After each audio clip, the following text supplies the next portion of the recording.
Economy zone তো আপনাদেরকে বললাম, সেটা 7,000 থেকে 8,000 একর জমির প্রয়োজন হয়।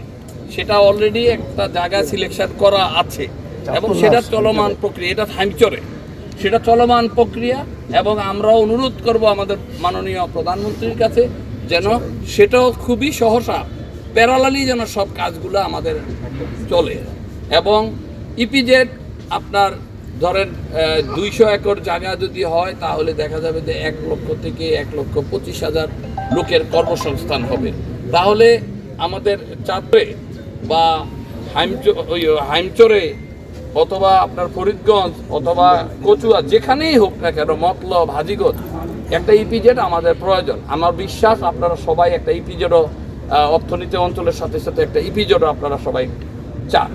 এবং আমাদের প্রত্যাশা থাকবে আমাদের প্রধানমন্ত্রীর কাছে যে আমাদের এই জিনিসগুলো যেন আমাদেরকে চলমান করে এবং উনি যেন এই দিকটিতে চাঁদপুরবাসীর নজর দেয়।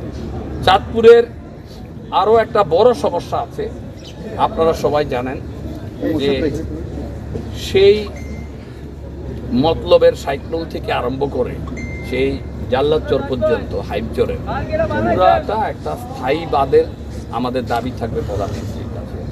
দাবি শুধু দাবি না, আমাদের এটা করে দিতে হবে। চাঁদপুরবাসী, চাঁদপুরের 5টি আসনে আমাদের ধানের শীষের আসন, আমরা 5টি আসনে 4টি আসনে আমরা সরাসরি জয়লাভ করেছি, 1টি সরাসরি জয়লাভ করেছি।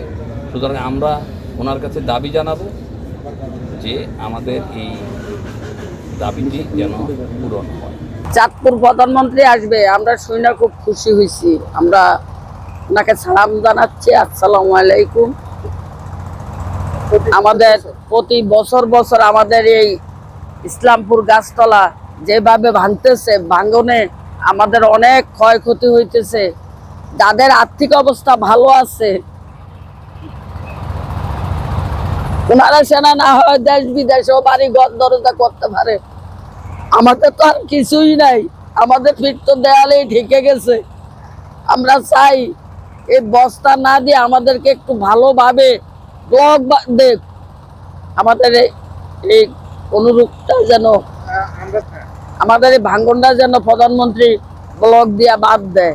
আমরা এটাই ওনার কাছে আমাদের আবেদন। চাঁদপুর বিজ্ঞান ও প্রযুক্তি বিশ্ববিদ্যালয় প্রতিষ্ঠার পর থেকে এখনো পর্যন্ত প্রায় 4টা বেচের শিক্ষা কার্যক্রম রানিং এবং এবছর আরেকটা বেচ আসতেছে।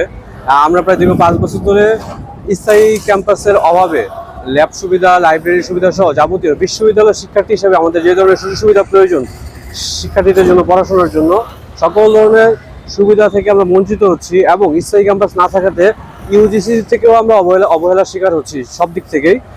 তো আমরা যেহেতু মাননীয় প্রধানমন্ত্রী আগামী শনিবার চাঁদপুরে আসবেন, ওনার কাছে আমাদের এই চাঁদপুর বিশ্ববিদ্যালয়ের শিক্ষার্থীদের অনুরোধ থাকবে উনি যেন ওনার পক্ষ থেকে আমাদের এই ক্যাম্পাসের ভিত্তিপ্রস্তর স্থাপন করে যান এবং আগামী সময়গুলোতে আমাদের এই ভার্সিটিতে যাবতীয় উন্নয়ন কার্যক্রম খুব দ্রুত সম্পন্ন করে শিক্ষার্থীদের সহযোগিতা করে শিক্ষার্থী বান্ধব হিসেবে পরিচিতি দেন। ওনার কাছে আমাদের এই বিশ্ববিদ্যালয়ের শিক্ষার্থীদের পক্ষ থেকে এতটুকু অনুরোধ থাকবে।